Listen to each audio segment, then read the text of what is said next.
Hello and welcome to The Table. This is Edible Empire, a podcast series about the hidden costs of our food. Hosted by Planet Pulse Pacific, we're your hosts Neil, Ben and Emma, with Kelly on editing. Connecting from across the globe, we would like to take a moment and acknowledge the traditional custodians and their millennia of stewardship. We honour their deep, ongoing connections to lands and environments that we discuss throughout this series. So grubs up, à table, food's ready. Let's kick off. If empires once flew flags, today they file annual reports. In this episode, we're examining how large agri-food corporations increasingly function as sovereign actors within global food systems. In the last episode, we heard from Professor Harriet Friedman talking about food regimes, where the global food system emerged in recent history from political and imperial control. We also heard that today's food regime is characterised by a small number of vast multinational corporations that, in Professor Raj Patel's words, are failing to pick up the tab when it comes to the costs of treating food as a commodity. From controlling vast transnational supply chains and shaping trade rules, to influencing national policy and disciplining labour across borders, corporations now wield the kind of immense power that was historically associated with states and empires. Focusing on agribusiness, food traders, and retailers, this episode asks how corporate concentration has reconfigured the food system, turning companies into the new nations of these food empires, and what this means for accountability, democracy, and food sovereignty. To truly understand modern food imperialism, we have to look closely at corporate concentration, the process by which a few massive firms acquire their competitors until they dominate an entire market sector. To unpack how this intense consolidation acts as a tool of global power and economic extraction, we will be speaking with Professor Phil Howard from Michigan State University. As the author of Concentration and Power in the Food System, he is a renowned expert in mapping these industrial trends using the analogy of an hourglass to show how millions of farmers and billions of consumers are forced through a dangerously narrow bottleneck controlled by just a few powerful agribusinesses. But corporate power doesn't stop at the processing plant or the supermarket shelf. It dictates the very elements required to grow food in the first place. To explore this foundation, we are joined by Professor Jennifer Clapp, Canada Research Chair in Global Food Security and Sustainability at the University of Waterloo. Jennifer, who also serves on the IPES Food Panel and recently authored Titans of Industrial Agriculture, is a leading international political economist who has spent decades analysing global food governance. She shares her vital insights into how mega mergers in the agricultural input sector have allowed a small cartel of transnational corporations to exercise immense structural and political power, locking in a global model of industrial agriculture that compromises both local food sovereignty and environmental health.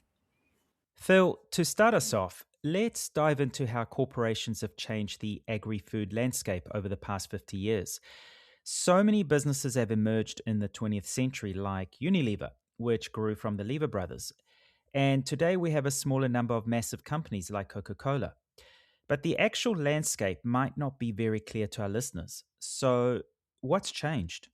Yeah, it's been really dramatic. They've become much bigger, much more powerful. The seed industry is one that's very concerning for me to have. Just 4 firms control half of the global proprietary seed sales now. That's far different than it was in the 1970s when we had thousands of independent seed companies. So many of those firms were either acquired by these big 4, these big 4 firms are primarily chemical companies, and they're a combination of what were once over 30 different chemical companies. And then in the 80s, they started buying up seed companies. And so they now control over 60% of global seed and global chemical sales, and they're tying their chemicals to the seeds.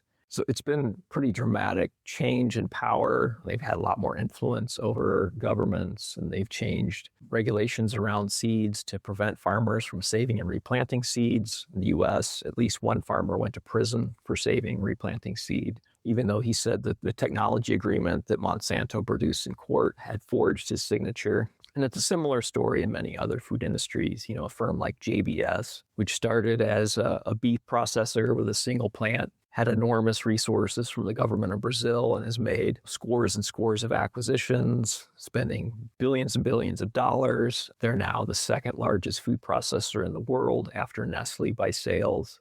The founder and 5 of his 6 children are now billionaires. So you see that in many different food industries, that similar stories where there are fewer and larger firms and essentially fewer people making decisions about the food we eat. Clearly, these corporations seem to think they have vast power over farmers now. But Jennifer, in what ways are these companies influencing food policy and trade rules, all those high-level standards that are meant to govern the industry? Yeah, there are lots of ways that big corporations can influence food policy and governance, and they do it through what researchers tend to call the corporate playbook. That playbook has a number of strategies. So it can include lobbying, for example, where the big corporations talk directly on a regular basis to government policymakers. And that's happening all the time. The agricultural sector is one of the top 10 sectors in terms of lobbying. And they do this on a regular basis. They're trying to influence trade rules. They're trying to influence regulations on pesticides. They're trying to influence regulations on gene editing. It's happening all the time. But it's not just that visible and sometimes invisible lobbying, but they're also giving research funding, for example, to researchers. And in that way, they can influence the kind of research questions that get asked, the kind of evidence that comes forward. And that evidence then can feed directly into policymaking. So, for example, we know this case because it was in the media that Monsanto had worked with a number of researchers, provided them with research funding to do research on glyphosate, the key ingredient in their herbicide Roundup. And those studies, first of all, the researchers that took the funding from Monsanto did not declare that funding. They published these papers as if they were independent scientists. And then those studies went into government decision-making about approving that herbicide. And that kind of stuff is going on all the time. We only know about that case because it came out through a court case. But we don't know about the other kinds of influence going on there with respect to research funding. But I imagine it's significant and we need to know more. But there's other things too, like revolving door, where industry employees move into a government. They might go from industry to government regulation, and then they're regulating the same industry that they used to work for. They know all the same people, and they might pass rules that are very beneficial to the corporation, then they might leave government and go back to the corporation and so on. And so that's why we call it the revolving door. And that's also really common in the food and agriculture sector. Firms also engage in multi-stakeholder initiatives where, there are some kinds of governance initiatives trying to bring all kinds of stakeholders to the table, and that it often includes corporations. And when corporations show up to these kind of multi-stakeholder initiatives, you might have civil society and other kinds of actors at the table, but corporations simply come with more money behind them and more influence. And this leads to very uneven kinds of outcomes. And so that was a big concern with the UN Food Systems Summit in 2021. Civil society walked out because they were concerned that corporations were dominating that process. And they also shape discourses. They craft narratives about how their products are essential for feeding the world, for example. And this influences the way that policymakers regulate them because they see them as essential actors. So these are just some examples of how corporations use a certain kind of a playbook to influence policy and governance in ways that can shape regulations to their advantage. I really love that idea of a playbook of ways that agri-food businesses manipulate the system in their favour. Phil, what are some of the tools that corporations use to exert power over farmers and producers? What are the top plays for you? Yeah, there's so many, but regulations that allow worker safety to be compromised. The CEO of Tyson, for example, ran full-page ads in newspapers like the New York Times asking to be exempt from worker safety regulations when COVID was shutting down processing plants. The rhetoric was that Tyson is a company that's feeding America. And as it turns out, at that time, Tyson was sending record exports to China. So the rhetoric of feeding Americans is used to dismantle worker safety protections. There's an entire system of the biggest food retailers in the world, whether it's Walmart or McDonald's. Most of their workers receive a lot of support from the U.S. government to supplement their very low incomes. Social services, So there's all of these hidden ways that these firms have been able to exploit labor, offload pollution onto communities, drive down the prices they're paying to farmers and ranchers. They're using data sharing firms to increase the prices that consumers are paying. So as they're driving down what they pay to farmers and to their processing plant workers, at the other end, they're increasing the retail prices for meat. Whether you look at chicken, beef, or pork, they're all at record highs in the US. In recent years, firms have been using data sharing firms to share information on each other's plants so that they keep production levels lower. So the rhetoric is they're feeding America, but they're actually keeping production levels lower to keep prices higher, and they're all seeing record profits as a result. As consumers, many think they have a lot of choice available to them, but one quickly realizes how many of those choices or different products are actually owned by the same corporations. Jennifer, what are your thoughts on the concentration of global food markets today? Yeah, there's huge concentration across food systems today. There, almost all nodes of agri-food supply chains are highly concentrated, where we see just a few firms dominating the marketplace and holding a significant market share. So this is all the way from farm inputs like seeds, pesticides, fertilizers, machinery, to the global grain trade and trade in other kinds of commodities, to processing and packaging, the sort of big food area, and then also food retail. And the concentration, I would say it's very consistent across the sectors that there is concentration. Interestingly, the big food sector is the one that's a little bit less concentrated at the global level compared to others. But it is a situation where just a few dominant players tend to be able to call the shots. The question is this good or is it bad to have this level of concentration? And a lot of economists might say to you, it's fine, because if you have just a few big players, they're able to achieve what they call economies of scale. They're able to arrive at efficiencies in ways that can bring down food prices. But critics say, no, this is bad, because when you have just a few companies dominating the market, especially when the top four firms control more than 40% of the market, which is the case across most of agri-food supply chains. The top four have more than 40% of the market in many places. This tends to introduce distortions to the marketplace, and it gives firms what economists call market power. And it's a really interesting debate. I don't know if you want to get into the ins and outs of it, but some economists say, yeah, market power is there theoretically, but it's not being exercised. And my response to that is, it doesn't matter if it's being exercised. It can be latent power, but it's still there, and it's influencing what's happening. But what market power does is it gives firms the capacity to shape supply and demand conditions to their advantage so that it drives what we call excess profits. That's profits above and beyond what would be considered normal. And they do that in different ways. They can control the market in ways that they can drive up prices consumers pay, and they can control the market in ways that bring down the wages that they pay to workers. And they can use these levers at different times and in different ways. And so when we think, in North America, for example, food had been fairly cheap until the last 5 years or so. That wasn't because those corporations weren't exercising market power. We just didn't see it as consumers. They were exercising it by pushing down wages.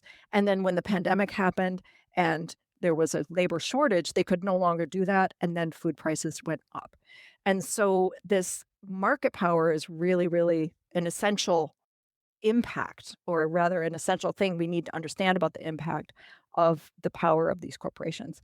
But I think that concentration, when they become so dominant, in my own work, I talk about different kinds of power as well. They have the power to shape policy and governance by the lobbying and other kinds of corporate playbook strategies, but they also have the power to shape what I call material conditions within the food system. And that's things like what kind of technologies farmers use on the farm. They're influencing what food processing looks like. They're influencing working conditions for workers in the food system. They're influencing food environments, like what the grocery store aisles look like. And these are maybe bigger and more diffuse kinds of ways in which they're influencing the system, but it does impact people's everyday lives and how they can interact with food systems. So, for example, if I was to walk down a grocery store aisle and buy a box of cereal, I would have very little knowledge or say over what chemicals were used in growing the wheat. Maybe that went into that cereal. I would have very little knowledge or say about the worker conditions, about whether the farmer made a decent livelihood, about what kind of additives went into it in the processing, and then how much of a margin the grocery store that I bought it from was taking. We don't have a lot of that information, and I would say that reduces our agency or our ability to interact with food systems on our own terms. So that's increasingly what I see with corporate concentration in the food system is people have less agency. Farmers have less agency, consumers have less agency, workers have less agency in that system. I think what you're touching on there is super interesting for me and some of the rest of the content of the podcast as well. In particular, one example is the salmon farming industry, which has now become huge. It produces 2 million tons of salmon globally, but initially it was pitched as being a way of producing protein to feed the world. But actually, when you look at salmon exports from all of the major producing countries, they're being imported into wealthy countries and used to produce high-cost luxury goods like smoked salmon. In what ways do corporations shape what we, consumers and governments, think about what our normal food practice is?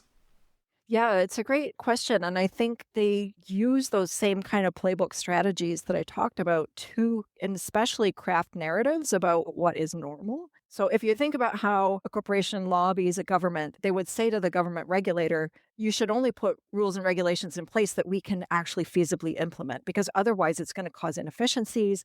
We're not going to be productive. We're going to have to fire people. We're not going to be able to stay in business. And so they put that really heavy pressure in terms of saying, it's going to do harm to us, it's going to do harm to you if you put too strict a regulation on us. And so they are constantly making a case to government about what kind of actions are feasible for them, or even what kind of actions might be feasible for farmers or for food processors. So, for example, the food processors can lobby and say, we can't do that kind of labeling that you're asking for. We can't label everything that's gene edited. It's just impossible. It's never going to happen. And so then we don't see those kind of regulations coming forward. And then that's seen as normal. It's the same with the kinds of ways in which they might be processing food and making health claims and saying, this is a really healthy diet. It's really good for you. You should allow this kind of practice to happen. And then that's seen as normal. But I think we have to think of these things that get delivered to us, these kind of solutions or products that get delivered to us from corporations. They're very much crafted in ways that benefit their bottom line and not necessarily thinking about society's interests as a whole, what's healthy, what's sustainable, et cetera. It's more about what's helpful for them in terms of their profits. And so it's a tricky issue because then it somewhat becomes normalized, something that might be unsustainable or unhealthy or is simply untransparent. With the years of research that you've been doing so far, how much do you think this has been long-term systematic strategic planning by these corporations versus just taking advantage of evolving opportunities? In other words, managed chaos. And along with that, do you ever feel like you're starting to sound a bit like a conspiracy theorist based on what you're finding? Yeah, that's a really great question. I think it's a bit of both. I think there has been, at least in the past, some attempt to shape the system through better rules and regulations, but we've also seen periods of excessive volatility where corporations have definitely taken advantage, and we've been sort of trying to muddle through a chaotic situation. But what I find really interesting in my own work, because I've been studying these issues for a very long time, is that the changes that we've seen in the last 20, 30 years, the kind of extreme volatility we've seen with the food crisis, well, especially after 2008, we've seen more frequent episodes of volatility. And this has accompanied the rise of neoliberal ideology in food systems, where we've traded away the ability for states to have a say of regulation, including at the global level, for these sort of perceived efficiencies, right? To get rid of the state and get rid of regulation, make it more efficient. But what we got in return was more volatility. And that volatility creates crises that we tend to try to muddle through, but it gives huge opportunities to the corporations to gain windfall profits. We've seen that with the ABCD grain trading companies, Archer Daniels Midland, Bunge, Dreyfus, and Cargill. And they make enormous profits when we see these high price episodes. We've seen it with grocery retail, especially in the last few years. They've taken advantage of the chaos and the inflationary pressures to raise prices even further. But if we contrast this kind of chaotic period we're in with a different era, say the 1930s to the 1960s and 70s, there was much more openness to having a strong role for the state in managing markets because it was understood from the 1920s that this kind of volatility can happen. I mean, it's funny, history kind of repeats itself, or I guess they say it rhymes, it's never quite the same. But we know that agricultural markets are prone to volatility if they're not regulated.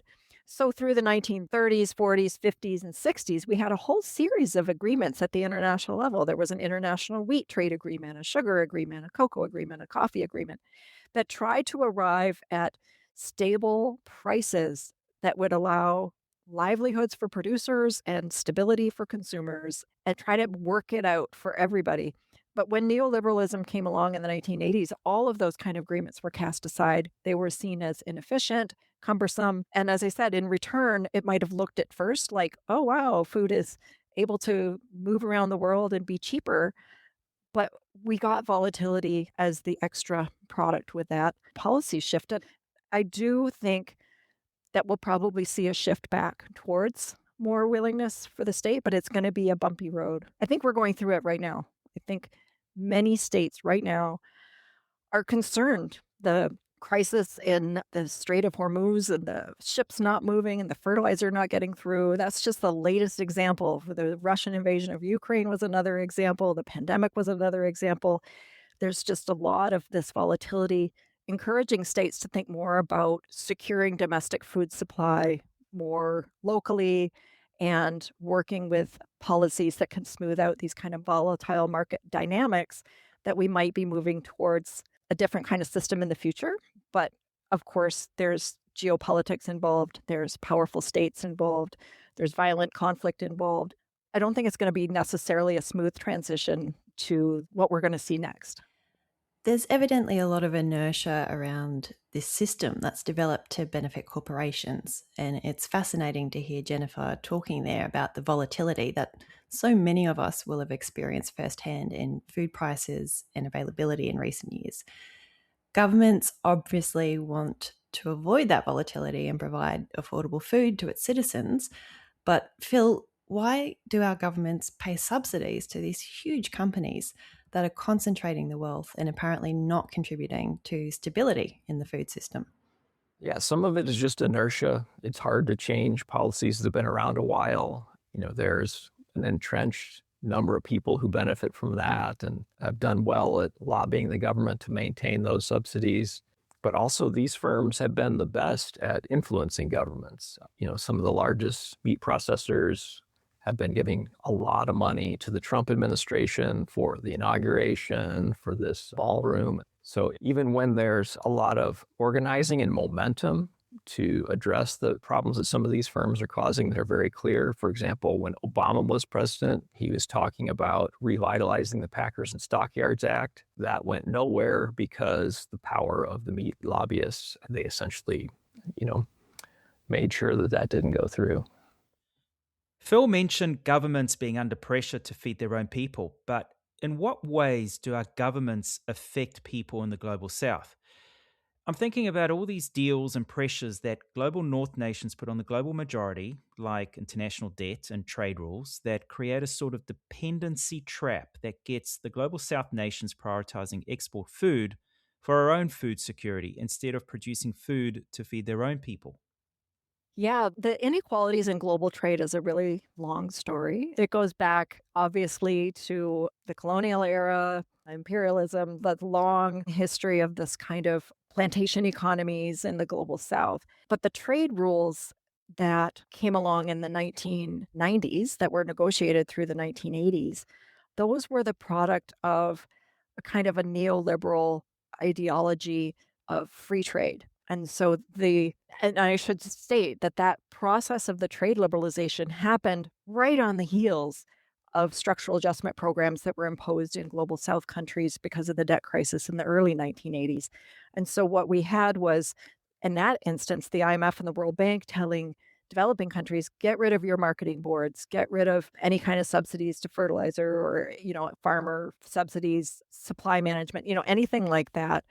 They were told to get rid of it and to remove tariffs on imports, get rid of export taxes, et cetera. So they'd already really liberalized their agricultural sectors in order to get loans to pay back their debts. And then the World Trade Organization comes along with a set of rules with the Agreement on Agriculture that basically was telling them they had to liberalize even more.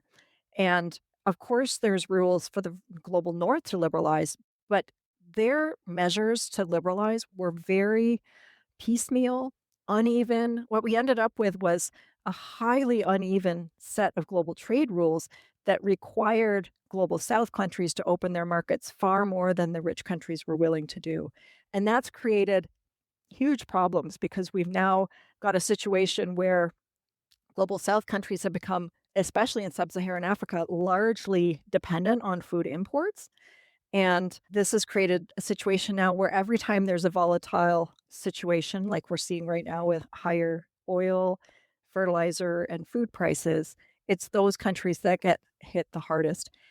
And I would say, if you look at the data, in the early 1980s, those countries were not as dependent on food imports as they are today. They were largely self-sufficient in food and agriculture products. So it's feasible to think about those countries going back to a situation where they are more resilient in their own food production and not so reliant on having to export commodity crops and import food crops. So I do think it's possible, but it's going to take a lot of effort. But I think we need a global shift in thinking to make that kind of policy acceptable again, and then to work cooperatively to bring it about.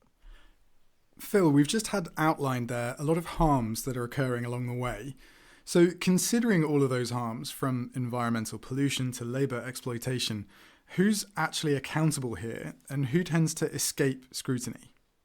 Yeah, the big firms, really very few executives will go to prison. The only one I know of, an executive of a tuna firm that was blatantly price fixing, 3 big tuna firms in the world. They were caught price fixing. One of the executives went to prison.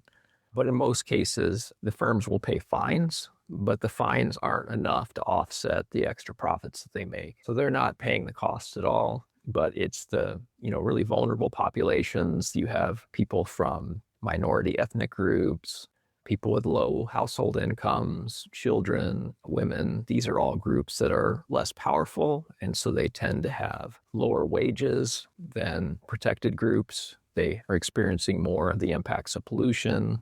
When a highly polluting operation goes in, it's going to go into an area where residents have less ability to organize to block that. So you see communities with a lot of, recent immigrants and minority ethnic groups that are, experiencing more of the impacts of pollution. So it's very unequal, and it's becoming even more unequal as these firms become more powerful.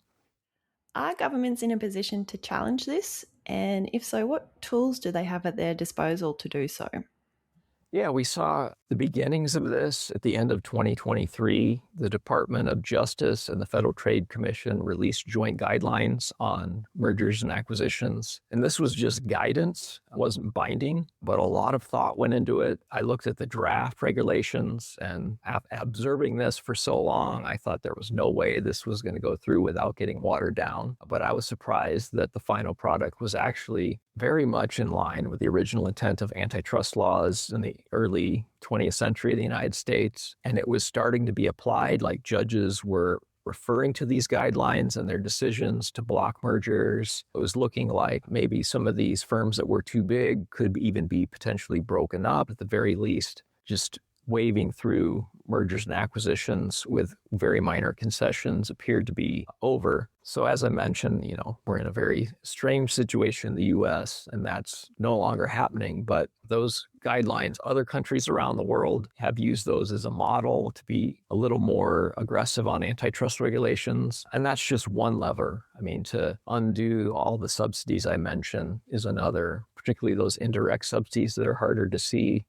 There's a lot that governments can do to, prevent these firms from becoming bigger and more powerful, or even breaking up the ones that are so large. And in a different industry, technology, there were some discussions about breaking up firms like Google that had become so dominant in so many of their different divisions. But unfortunately, with the changing of administrations, that's not being discussed. And, it's challenging because governments are so complex and you have very powerful lobbyists. So even when you have a lot of people organizing, that doesn't necessarily translate into better policies at the government level. But I think it's encouraging to see more and more awareness of these issues. People are getting fed up and are starting to push back. And without the support of those governments, and the governments can't keep supporting or they'll lose their legitimacy, some of these firms are going to, see more and more barriers to their growth. I mean, I mentioned the communities organizing against new meat processing plants. And if you can just imagine things like that popping up more and more places in more and more realms, it's encouraging to see that. And I think these firms are starting to be approaching some of their limits to just how big they can be. Again, it's pleasing to be able to end this episode on a positive note. It's one that could be pretty dark and depressing given the state of corporate power in the food system today. So we're really happy we've heard some positivity and hope there. One thing that struck me from this conversation is the awareness that we have, thanks to the amazing work of people like yourselves, about just how concentrated and powerful and damaging these agri-food corporations are. To wrap up, what are some important takeaways for our listeners?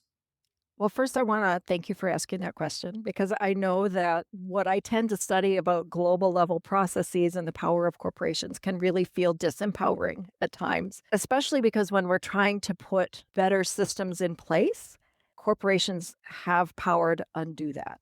And so it feels almost like you're in a circular flow chart where you're not getting anywhere. And I do think we can get somewhere. We can get closer to just food systems. But I think what's important to remember is that it's not, for us as consumers, it's not just about saying, okay, I'm not going to shop at the supermarket anymore. I'm not going to go to the big grocers. I'm going to shop at the farmer's market from my local farmer. That's important to support these alternatives, because if we don't have alternatives, then we're really in bad shape. We have to have something to work towards, but we need to scale out these alternatives so that they become the norm. I don't think it's going to happen just with voting with our pocketbooks.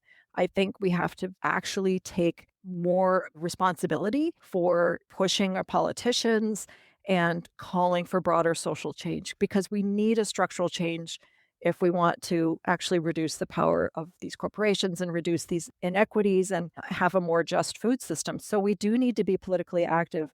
We need to demand change at a wider level to hold corporations to account. We need to demand public support for ecological and equitable conditions within food systems.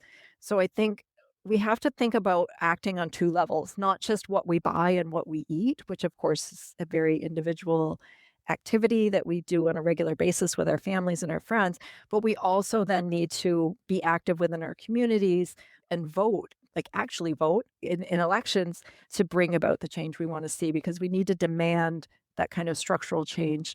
And it's only going to come from people, because there's a lot of us. So that's how we're going to have to do it. I know it's asking a lot of people, and a lot of people are living paycheck to paycheck. They're really busy. They have families. It's hard to become politically active. But even just voting, I think, is really important.